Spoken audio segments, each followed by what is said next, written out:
একদিন বিধাতা পুরুষ এক মানব শিশুর ভাগ্য নির্ধারণ করছিলেন, আর ঠিক সেই মুহূর্তে সেখানে গিয়ে উপস্থিত হন নারদমুনি।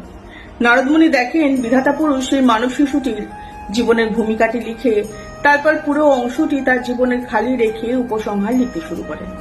তাই দেখে নারদমুনি বেশ আশ্চর্য হয়ে যান এবং বিধাতা পুরুষকে তিনি প্রশ্ন করেন যে তুমি তো বিধি লিপি লেখো, মানুষ থেকে ভগবান প্রত্যেককার, তুমি ভাগ্য নির্ধারণ করো, তো এই মানব শিশুটি কি এমন করলো যে এর জীবনের ভূমিকার পরে তুমি চলে গেলে উপসংহারে, আর কিছু লিখলে না? তখন বিধাতা পুরুষ নারদমুনিকে বলেছিলেন যে প্রত্যেকটা মানুষের অধিকার আছে নিজের মতন নিজে বাঁচবার, নিজের জীবন নিজে লিখবার।